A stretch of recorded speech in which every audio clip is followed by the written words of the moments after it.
नमस्कार दोस्तों, आपका स्वागत है हमारे YouTube चैनल दीपक कंप्यूटर ज्ञान में। आज के इस वीडियो के अंदर हम कंप्यूटर के हर छोटे बड़े पार्ट्स के बारे में विस्तार से जानेंगे। वो क्या होते हैं, वैसे काम क्या करते हैं और क्या जरूरी है। अगर आप बिगिनर हैं या कंप्यूटर सीख रहे हैं तो ये वीडियो आपके लिए बहुत ही काम की है। चलिए वीडियो स्टार्ट करते हैं। हमारे यहाँ पे पहला डिवाइस है मॉनिटर। मॉनिटर एक आउटपुट डिवाइस है। इसको आप टीवी स्क्रीन की तरह समझ सकते हैं। इसमें कंप्यूटर की सारी इंफॉर्मेशन जैसे टेक्स्ट, इमेज, वीडियो और जो भी प्रोग्राम आप यहाँ पे जो प्रोसेस कर रहे हैं उसके लिए दिखाने के यूज में आता है। ठीक है। मॉनिटर दो प्रकार के होते हैं, एलसीडी मॉनिटर और होता है एक हमारा एलईडी मॉनिटर। आजकल ज्यादातर एलईडी और एलसीडी ही मॉनिटर यूज हो रहे हैं। हमारे यहाँ पे दूसरे नंबर पे आता है कीबोर्ड। कीबोर्ड भी एक इनपुट डिवाइस है। कीबोर्ड से हम हमारे कंप्यूटर में कोई भी डेटा वगैरह एंटर कर सकते हैं। अगर हम कीबोर्ड के अंदर की बात करें तो लगभग यहाँ पे 104 के करीबन इस कीबोर्ड के अंदर की आती है। ठीक है। अब बढ़ते हैं हमारे अगले जो डिवाइस है उसके ऊपर, जिसका नाम है हमारा माउस। माउस भी हमारा यहाँ पे इनपुट डिवाइस है। माउस का एक कंप्यूटर के अंदर बहुत ही अहम रोल होता है, क्योंकि माउस से ही हम अपने जो कर्सर है उसको लेफ्ट राइट कर सकते हैं। ऊपर नीचे जब भी हमारा कर्सर जहां पे हमें लेके जाना उसका हम यूज बहुत ही आसानी से कर सकते हैं। दोस्तों, माउस में हमें 3 बटन देखने को मिलते हैं, लेफ्ट, राइट और एक आता है हमारा स्क्रॉल बटन। ठीक है। जो हमारा लेफ्ट जो बटन होता है वो हमें सिंपली सिलेक्ट करने का काम आता है, और जो राइट बटन होता है वो हमारे मैनुअल खोलने के काम आता है। ठीक है।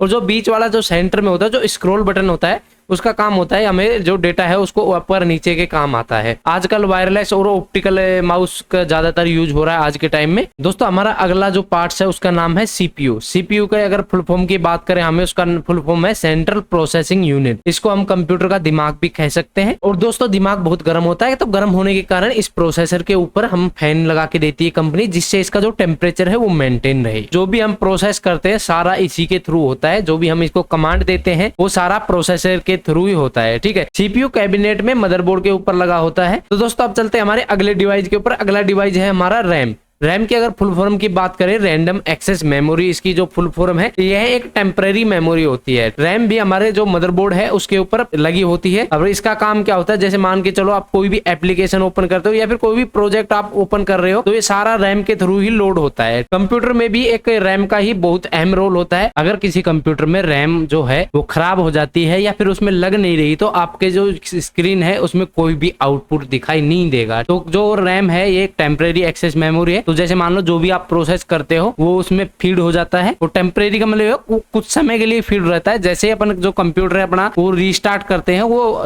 डेटा है वो डिलीट हो जाता है। ठीक है। जैसे दोबारा ओपन करोगे वापस से फीड डेटा हो जाएगा और उसके बाद ये वापस से डिलीट हो जाएगा जैसे रीस्टार्ट करेंगे। ये सब काम हमारे रैम के थे। अब चलते हैं हमारे अगले पार्ट्स की तरफ, जिसका नाम है HHD and SSD। HHD hard disk drive और SSD की फुल फॉर्म की बात करें, सॉलिड स्टेट ड्राइव। ये दोनों ही परमानेंट स्टोरेज डिवाइस हैं। इसके अंदर हमारे सॉफ्टवेयर, फाइल, फोटोज, वीडियो और हमारा ऑपरेटिंग सिस्टम इंस्टॉल रहता है, जिससे हमारा कंप्यूटर है वो रन करता है। अगर हम यहाँ पे बात करें SSD के बारे में, हार्ड डिस्क का तो एक ही फॉर्मेट है, लेकिन आजकल जो SSD है वो 2 प्रकार की आ रही है। एक तो सॉलिड स्टेट ड्राइव आ रही है और एक दूसरी जो हमारी आ रही है NVMe M.2 SSD। आजकल जो ज्यादातर SSD यूज हो रही है तो वो चाहे SATA SSD हो या फिर वो M.2 SSD, क्योंकि जो हमारी जो SSD है वो हार्ड डिस्क से लगभग 10 गुना जो फास्ट होती है। जो भी डेटा प्रोसेस होता है वो SSD में फास्ट होता है, इसलिए आजकल सर्कुलेशन में ज्यादा आ रही है कि सबको जो काम है वो फास्टली करना होता है। अब चलते हैं हमारे कंप्यूटर के दूसरे पार्ट्स की तरफ। तो दोस्तों, अगला हमारा डिवाइस है मदरबोर्ड। मदरबोर्ड एक बड़ा प्रिंटिंग सर्किट बोर्ड होता है। यह कंप्यूटर का मेन बोर्ड है, जिससे सभी कम्युनिकेशन जुड़े रहते हैं। जैसे यहाँ पे हमने हार्ड डिस्क बताई, SSD बताई या फिर हमने रैम बताई, प्रोसेसर बताया, ये सभी जो ऑब्जेक्ट है हमारे मदरबोर्ड पर फिक्स रहते हैं। यह हमारे कंप्यूटर का सबसे अहम पार्ट होता है। अब चलते हैं हमारे अगले डिवाइस की तरफ। हमारा अगला डिवाइस है SMPS। SMPS की अगर फुल फॉर्म की बात करें, पावर सप्लाई यूनिट इसकी फुल फॉर्म है। कंप्यूटर को चलाने के लिए इलेक्ट्रिसिटी पावर चाहिए,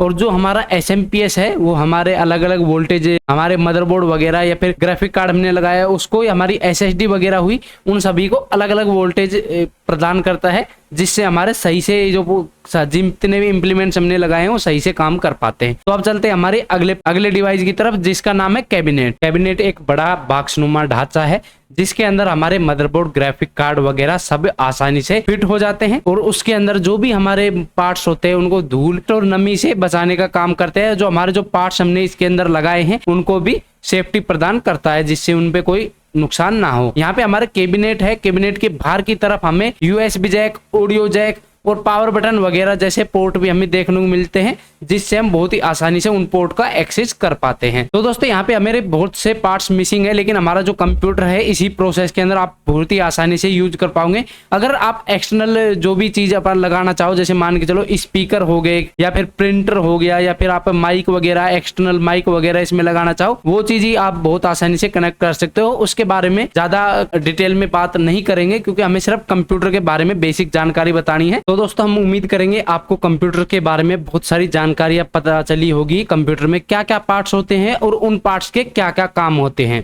अगर आपको इस वीडियो में कोई भी समस्या आई है, समझने में कोई दिक्कत आई है, तो आप हमें कमेंट करें। अगर ये वीडियो आपको अच्छी लगी तो वीडियो को लाइक, शेयर एंड सब्सक्राइब जरूर से जरूर कर दे। तो वीडियो देखने के लिए आपका बहुत बहुत धन्यवाद। मिलते हैं किसी और वीडियो में किसी और नए टॉपिक के साथ। तब तक के लिए टेक केयर।